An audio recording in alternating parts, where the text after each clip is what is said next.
하나님의 은혜와 평강이 여러분 모두에게 함께 하시기를 주의 이름으로 축복합니다.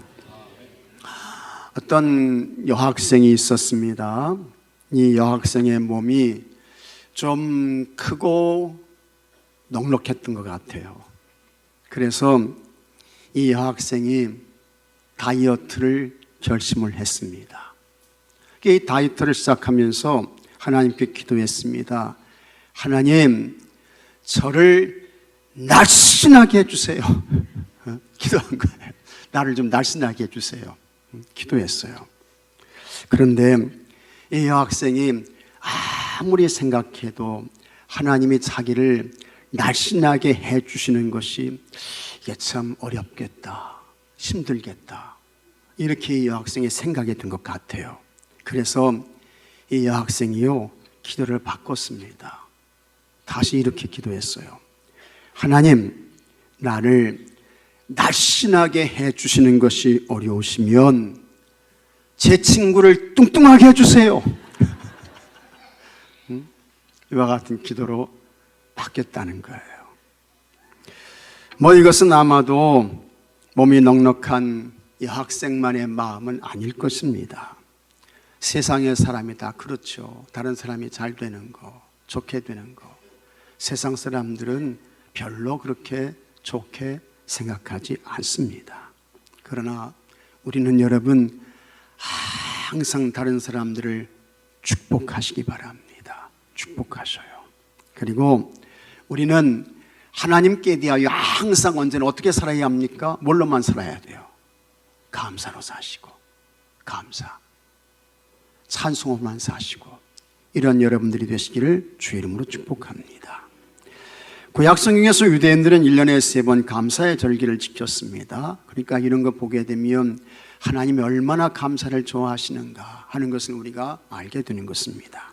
먼저 유월절을 지켰습니다. 이스라엘 백성들이 430년 동안 애굽에서 종살이를 했습니다. 고통당했습니다. 아픔 겪었어요. 큰 학대 속에서 살았습니다.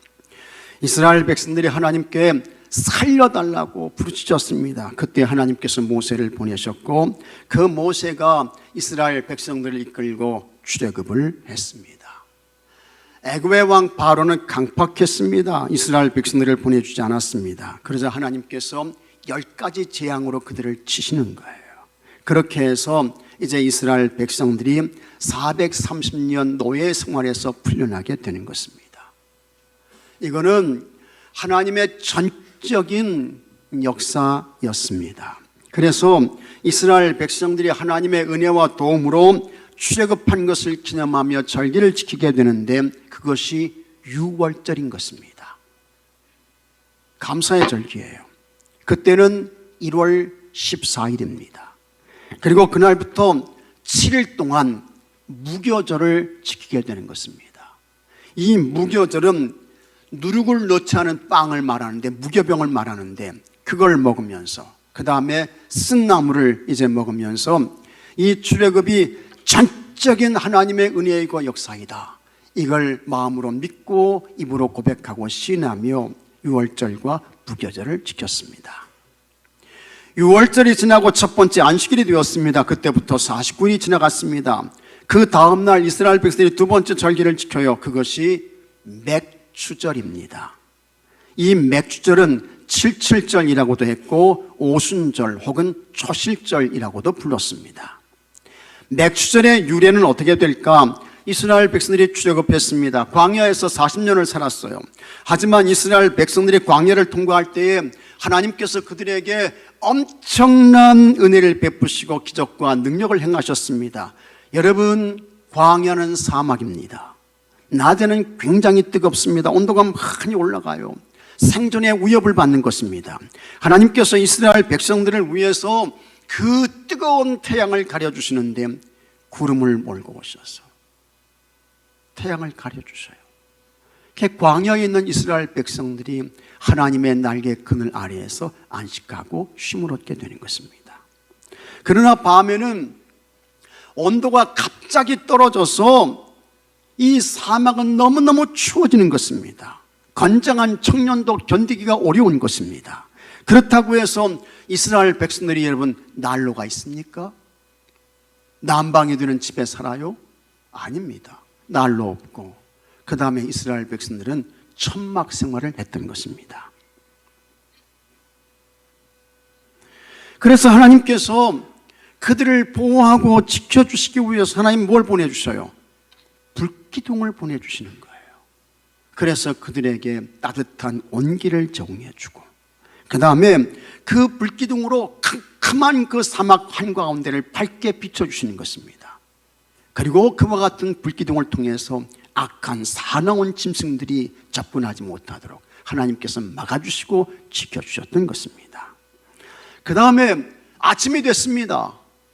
놀랍게도 하나님께서 매일 아침마다 그 광야에서 먹을 것을 주시는데 만나를 주시는 거예요. 그래서 아침마다 그 만나를 거둬서 일용할 양식을 만들고 40년 동안 광야에서 생존할 수 있었던 것입니다. 이렇게 이스라엘 백성들에게 광야 40년은 기적의 현장이었습니다. 하나님의 축복을 경험하는 장소였습니다. 하나님을 만나고 또 하나님을 뵙는 영적인 체험의 현장이었던 것입니다. 마침내 그와 같은 이스라엘 백성들이 광야 생활을 마치게 돼요. 하나님께서 그 다음에는 이스라엘 백성들에게 더 놀라운 은혜와 축복을 준비하고 예비해 놓으셨는데 그들에게 땅을 주시게 되는 것입니다. 그 땅은 젖과 꿀이 흐르는 좋은 땅이었습니다. 복된 땅, 아름다운 땅이었습니다. 그것은 곧 가나안이었습니다. 요단 동편 지역은 모세가 갓 자손과 그 다음에 루벤 자손과 므낫세 반지파에게 주는 거예요.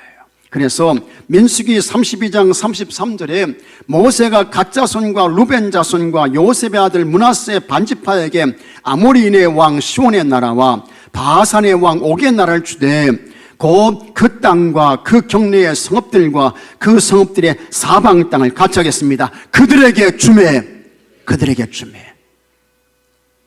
이 세 지파에게 이제 줬다는 거예요.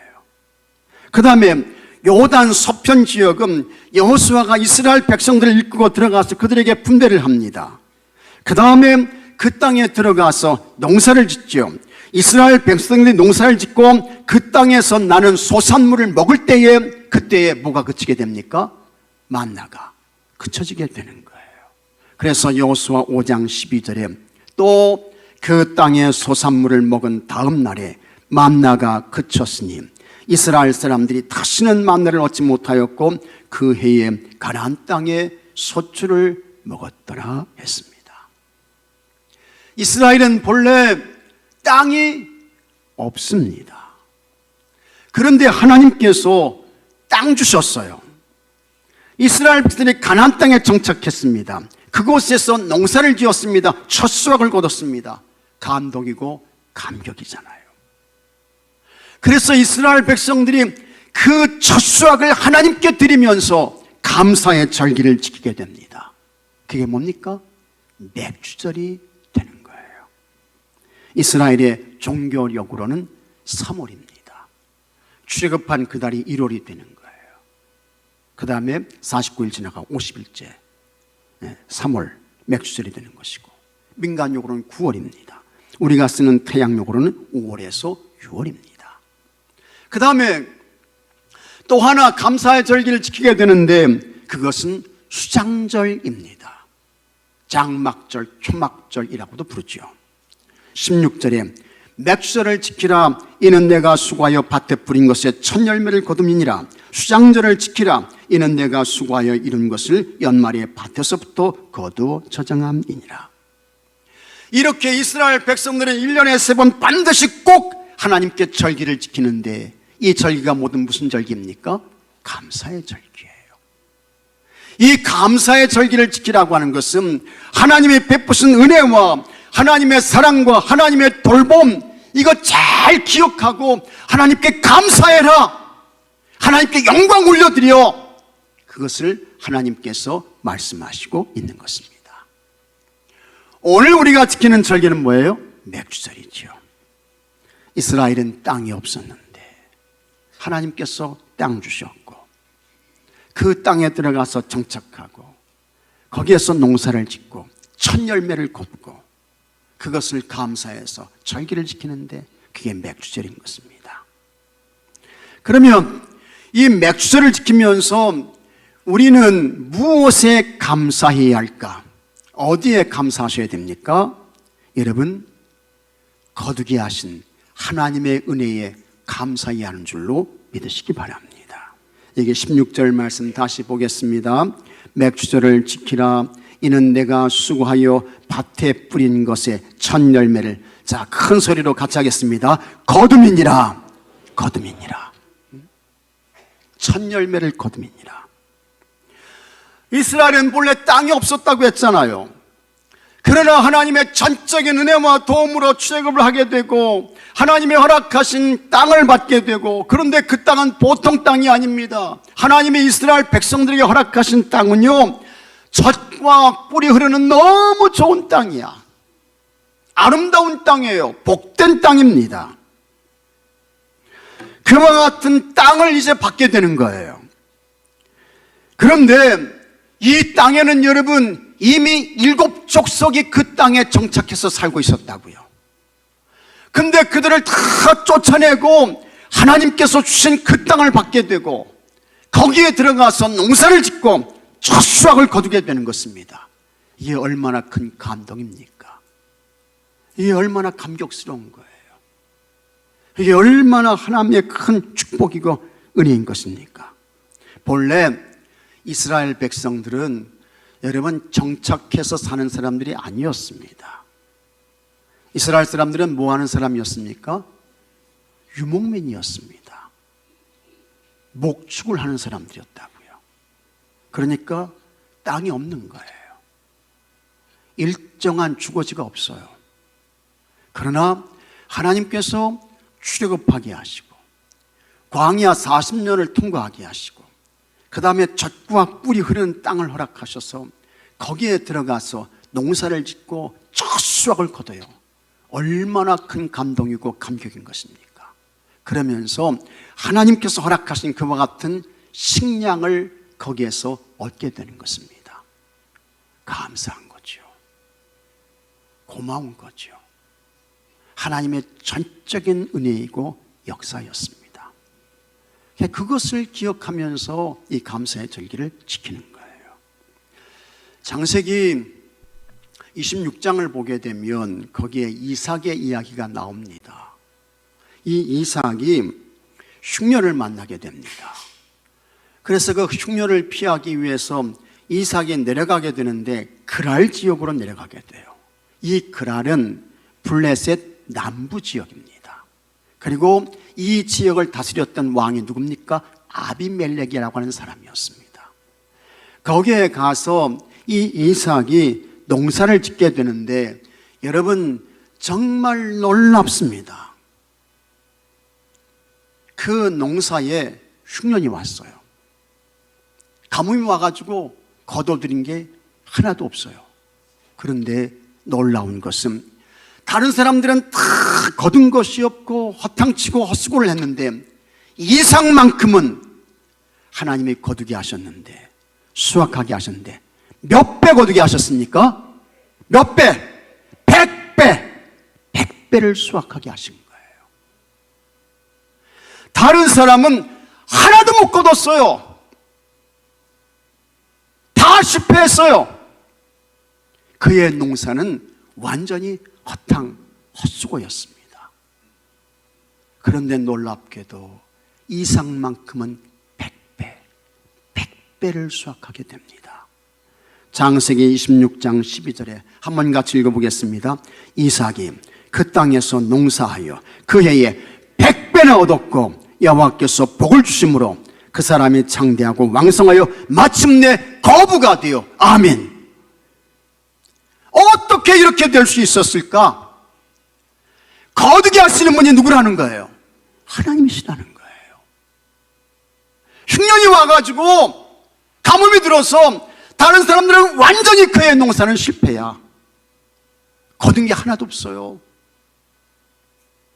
헛수고했습니다. 허탕 쳤습니다. 그러나 하나님께서 이삭에게만큼은 100배를 주셨습니다. 여기 100배는 딱 100배만 말하는 거 아닙니다. 이 100배는 이삭이 거둬들인 그 수확이 엄청나다는 거예요. 굉장하다는 거예요. 너무너무 많다는 거예요. 부족함과 모자람이 전혀 없다는 것입니다.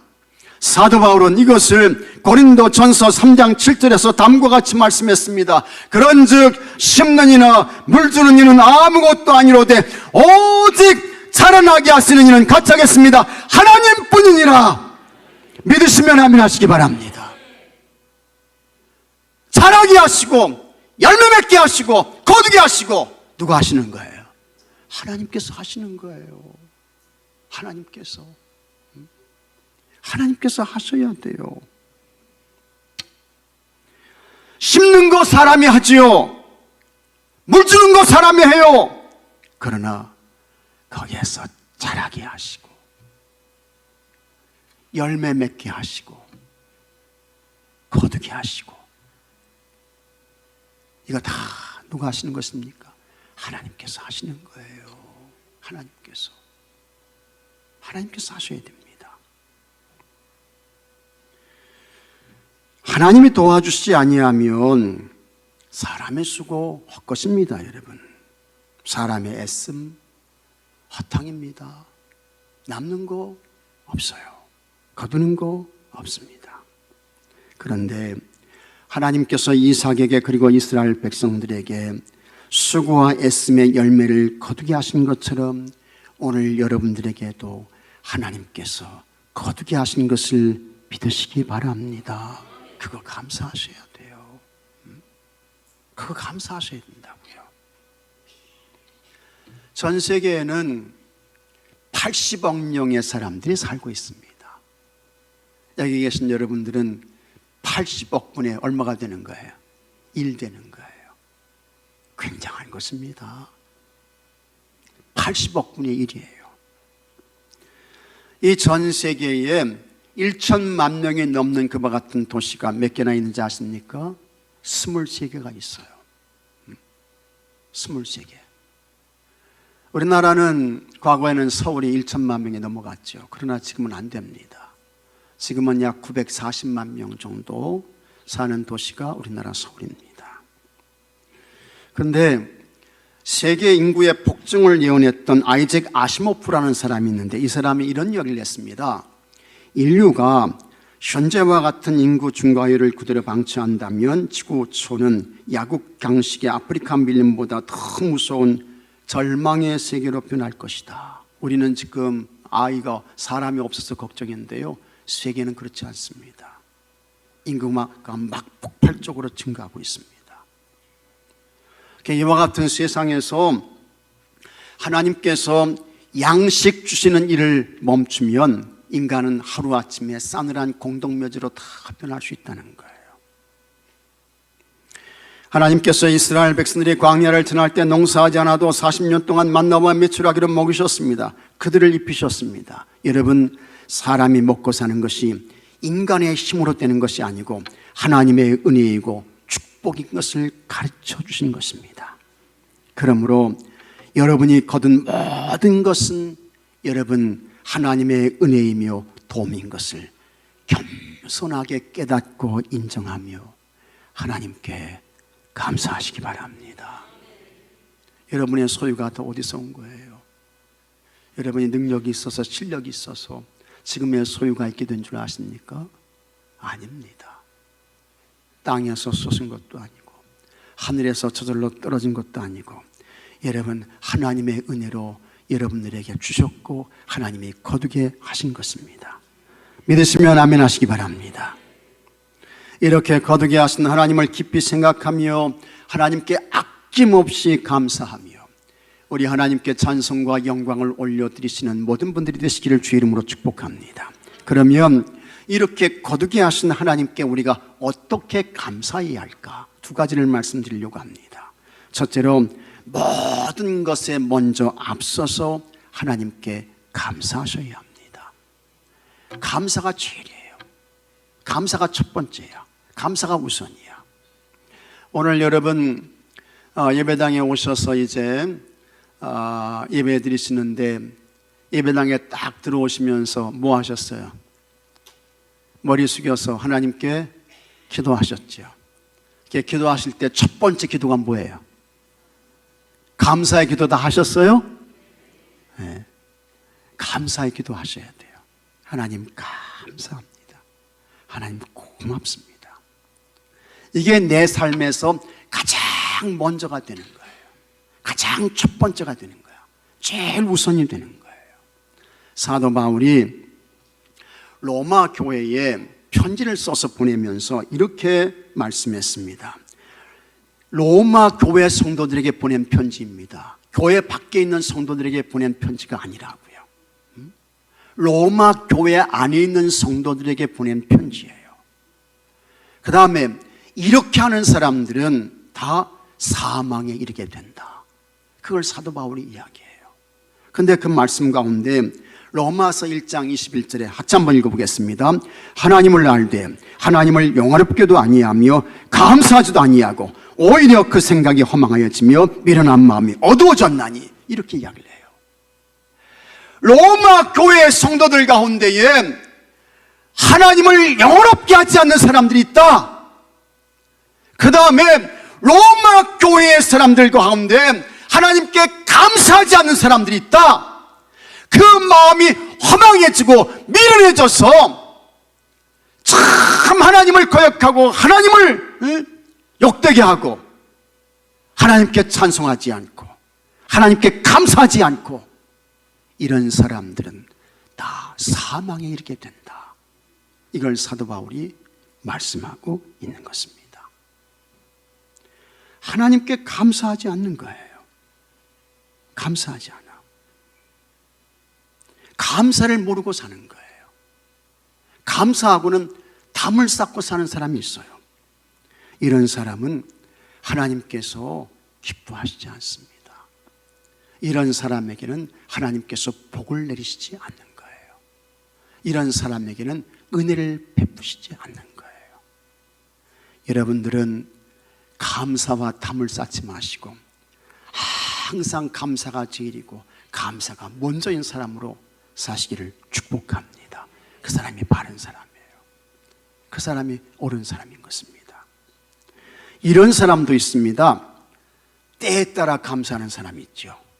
잘 될 때, 좋을 때, 형통할 때, 잘 나갈 때 감사하는 사람이 있어요. 이런 감사는요 세상 사람들도 더 잘해요. 그러니까 우리는 이와 같은 감사를 하면 안 되는 것입니다. 자, 이렇게 잘 될 때, 좋을 때, 평안할 때 감사하다가 좋지 않을 때 감사하지 않고 잘 되지 않으면 원망하고 불평하고 슬프고 괴로우면 하나님께 따지고 덤벼들고 이런 감사는 성숙하지 않은 감사예요. 여러분 성경에 잘 될 때는 감사하고 좋지 않을 때는 감사의 장막을 거뒀던 사람이 있습니다. 그 대표적인 사람이 누굽니까? 욥의 아내인 것입니다. 하나님께서 욥을 칭찬했습니다. 욥기 1장 1절에 우스 땅에 욥이라 불리는 사람이 있었는데 그 사람은 온전하고 정직하여 하나님을 경외하며 악에서 떠난 자더라. 이와 같은 칭찬을 하나님께서 욥에 대하여 몇 번 하셨습니까? 3번 하셨어요. 그렇다고 하면 이 욥은 정말 완전한 사람이었습니다. 그런데 욥이 이렇게 되기까지는 아마도 틀림없이 아내의 협력과 도움이 있었죠. 이 욥이 자녀들이 이제 죄를 사하기 위해서 번제를 드릴 때에 그와 같은 번제 제단 그때 반드시 욥의 아내도 그 곁에 함께 있었습니다. 그러나 욥이 모든 것을 잃었습니다. 10명의 자녀들이 죽었어요. 가축이 몰살했습니다. 욥의 몸에는 발바닥에서 정수리까지 종기가 나가지고 악성 종기가 나가지고 질그릇 조각으로 자기 몸을 긁어야 돼요. 그때에 이 욥의 아내가 진짜 믿음 있는 사람이라고 하면 항상 먼저 우선적으로 감사가 최고인 그와 같은 삶을 살았다고 하면 여보, 하나님께서 우리를 절대로 놓지 않으셔요. 내가 당신 곁에 있어요. 우리 함께 기도해요. 그래서 이 큰 고통과 위기를 함께 이겨내요. 하나님은 반드시 우리에게 다시 은혜와 복을 허락해 주실 거예요. 이렇게 해야죠. 이 사람이 믿음 좋은 사람이고 이 사람의 감사가 우선된 삶을 사는 사람이지 않겠습니까? 그러나 여러분, 욥의 아내는 어떻게 합니까?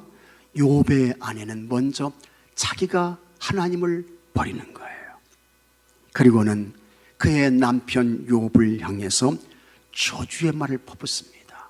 하나님이 3번 칭찬했던 이 욥을 저주하는 거예요. 욥기 2장 9절에 그의 아내가 그에게 이르되 당신이 그래도 자기의 온전함을 굳게 지키느냐. 여기 자기 온전함을 굳게 지킨다는 것은 그래도 당신 하나님께 대한 믿음 가지고 살겠습니까? 그 이야기 하는 거예요. 그러면서 하는 이야기가 하나님을 욕하고 죽으라, 이렇게 나오게 되는 거예요. 욥의 아내가 너무하잖아요. 욥도 힘들고 물론 아내도 힘들어요. 최고의 고통 중에 있습니다. 그때에 가장 가까이 있는 사람이 누굽니까? 아내잖아요. 이 아내가 욥을 위로해야지, 욥을 격려해야지. 하나님께서 절대로 우리를 놓지 않으셔요. 하나님 도와주실 거예요. 잘 참고 견디고 인내하고 기다리며 기대해 봅시다, 이렇게 나와야죠. 그러나 욥의 아내는 자기가 하나님을 버립니다. 그리고 하나님께서 3번이나 칭찬했던 그 남편 욥을 향해서 하나님을 욕하고 죽으라, 이와 같은 이야기를 하게 되는 것입니다. 그래서 어거스틴은 이와 같은 욥의 아내를 여러분 악마의 공범자라고 했습니다. 종교개혁자 칼빈은 이 욥의 아내에 대하여 사탄의 도구라고 했습니다. 악마의 공범자, 사탄의 도구가 된 거예요. 하나님께 감사하지 않고 하나님 신앙에서 떠나니까 이런 사람이 된 것입니다. 하지만 그때에도 욥은 아니었습니다. 욥기 2장 10절에 그가 이르되 그대의 말이 한 어리석은 여자의 말 같도다. 당신 왜 그렇게 어리석어? 왜 이렇게 무지해? 그러면서 욥이 하는 이야기가 우리가 하나님께 복을 받았은즉 화도 받지 아니하겠느냐 하고 이 모든 일에 욥이 입술로 범죄하지 아니하니라. 의인 욥이 말한 대로 좋을 때 평안할 때만 감사하는 사람 어리석은 자에 불과한 것입니다. 또 이제는 정말 항상 먼저 앞서서 감사로 사는 사람이 있습니다. 형통할 때 감사하고 역경 가운데 감사하고 모든 것에 먼저 감사하는 거예요. 이렇게 먼저 앞서서 감사의 삶을 살았던 대표적인 사람인데 그 사람은 누굽니까?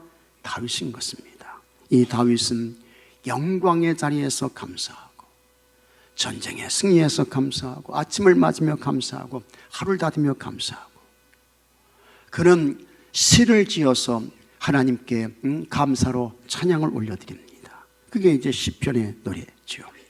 또 다윗은 하나님께 감사하며 영광을 돌리기 위해서 찬양들을 만들어요. 다윗이 이스라엘의 왕이 되고 법궤를 예루살렘으로 옮겨올 때에는 너무 기쁘고 감사해서 바지가 내려가는 줄도 모르고 춤을 추는 것입니다. 다윗은 사울 왕에게 쫓길 때에도 그는 먼저 하나님께 감사해요. 그게 시편 109편의 말씀인 것입니다. 나단 선지자의 책망을 받을 때에도 감사하고 아들 압살롬의 반역을 받아서 신발도 신지 못하고 맨발로 도망칠 때에도 그는 하나님께 감사했습니다.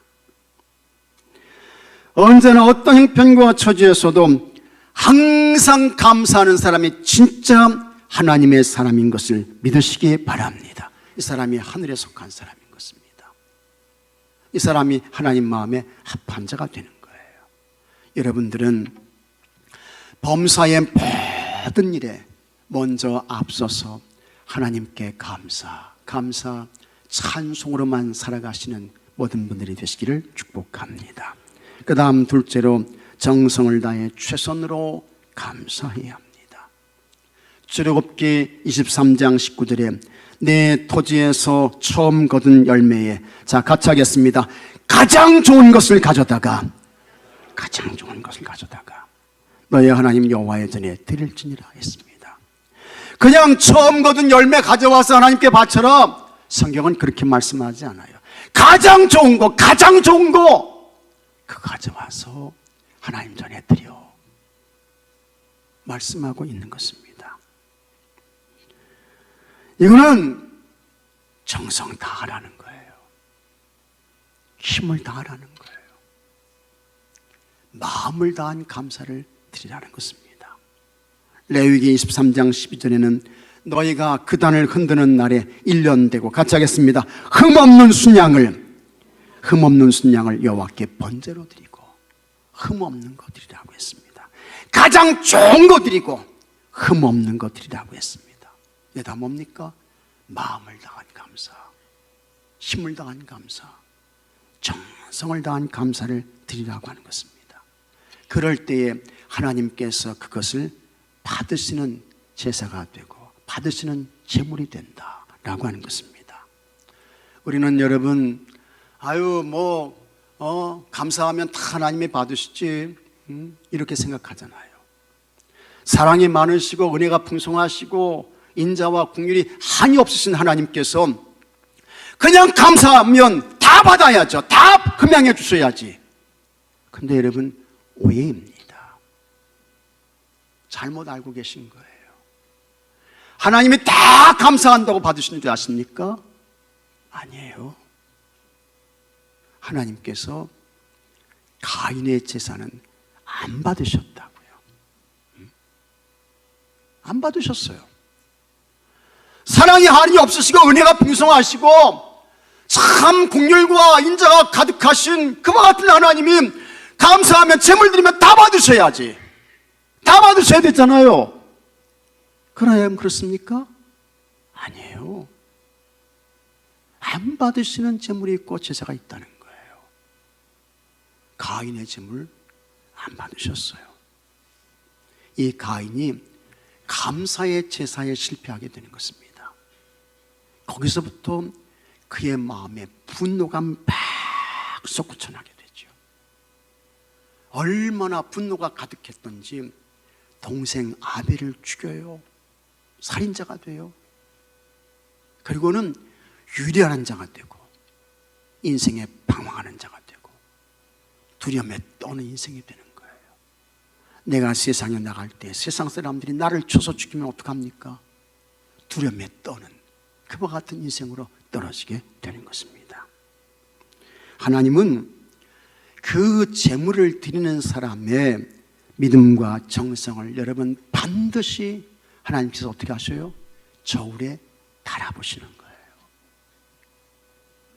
하나님 저울에 올려보신다고요. 하나님께서. 그리고 거기에 믿음과 정성과 힘을 다한 감사가 담겨 있나 하나님께서 그것을 재보시는 것입니다. 사도행전 5장 2절에 나오는 아나니아와 삽비라의 제물도 거기에는 믿음과 정성과 정직이 없었습니다. 그래서 베드로가 너는 하나님을 속인 것이다 할 때 그의 생명이 떠나가게 되죠. 하나님은 제물에 담겨진 믿음과 정성을 재보십니다. 여러분은 감사의 삶에서 믿음, 정성, 힘을 다해서 하나님 앞에 최선의 감사의 예물을 올려드리는 우리 모두가 되어야 할 줄로 믿으시기 바랍니다. 그럴 때에 하나님께서 그에게 은혜를 베푸시는 거예요. 복을 주시는 거예요. 좋은 것을 주시게 되는 것입니다. 지금은 최첨단의 과학 문명의 시대입니다. 여러분 아무리 그렇다 할지라도 하나님이 막으시면 인간은 아무것도 거둘 수가 없습니다. 유엔 기구의 통계에 의하면 1분에 24명, 1시간에 1,400명, 하루에 35,000명, 1년이면 1,300만 명이 굶주림으로 죽습니다. 약 24억에 이르는 인구가 영양결핍으로 각종 질병을 앓고 있습니다. 24억 명이. 18억 명이 물 부족으로 고통을 당하고 있습니다. 우리가 이런 세상에 살고 있습니다. 그런데 하나님께서 여러분들에게 특별한 은혜를 베푸셔서 거두게 하셨고 그 다음에 그와 같은 것을 누리며 하나님의 은혜 가운데 풍족한 삶을 살게 하십니다. 감사하셔야 돼요. 감사하셔야 하는 것입니다. 목회를 마치신 원로 목사님이 있었습니다. 이분은 23살에 목회를 시작했어요. 그때에 교회의 연세 높으신 어린 성도님들이 기도할 때마다 이 23살에 목회를 시작하신 이 전도사님, 이 목사님을 향해서 참 이 강단에서 기도할 때도 그렇고 여기 이제 아래에서 기도할 때도 그렇고 이 전도사님, 이 목사님을 부르면서 어린 종 이렇게 이제 불렀습니다. 이 어린 종 하게 되면 듣는 분은 별로 그렇게 좋지 않아요. 어린 종 이렇게 이제 부르면서 우리 어린 종 되시는 전도사님, 목사님, 하나님 말씀 잘 전하게 해주시고 뭐 이렇게 이제 기도하는 거예요. 그 다음에 이분이 이제 40줄에 접어들게 되었습니다. 그랬더니 이 교회 어른 성도님들의 이 기도, 이 내용이 조금 이렇게 이제 바뀌는데 어린 종에서 무슨 종으로 갔어요? 예? 젊은 종으로 옮겨졌어. 젊은 종 이렇게 이제 옮겨진 거예요. 이 목사님이 조금 더 나이가 들면서 스스로 생각하기를 이제 어린 종에서 젊은 종에서 무슨 종으로 가요? 예? 이제 나는 어른 종 되려나? 이렇게 이제 생각한 거예요. 그런데 이 목사님이 하시는 말씀이 그만 이제 벌써 은퇴를 하게 되었다고 했습니다. 세상 시간이 너무 빠르다는 거예요. 세월은 진짜 빠르게 지나갑니다. 쏜살같이 흘러가요. 그러니 여러분, 이렇게 빠르게 지나가는 시간과 세월 속에서 원망할 틈이 있어요, 없어요? 없어요. 불평할 틈이 있어요, 없어요? 없어요. 하나님께서 우리에게 허락하신 시간과 기회, 감사와 찬송으로만 살아도 부족한 줄로 믿으시기 바랍니다. 모자라요.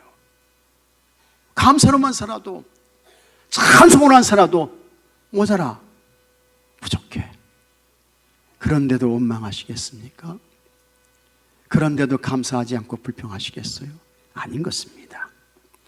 여러분은 거두게 하시는 하나님을 생각하며 항상 먼저 앞서서 감사하고 최선을 다해 여러분 하나님 앞에 감사로 사시기 바랍니다. 그래서 우리 하나님을 기쁘시게 해드리고 하나님의 응답도 받으시고 여러분의 삶 속에 놀라운 엄청난 감사의 기적을 날마다 경험하고 체험하며 살아가는 여러분 모두가 되시기를 주의 이름으로 축복합니다. 다 같이 기도합시다.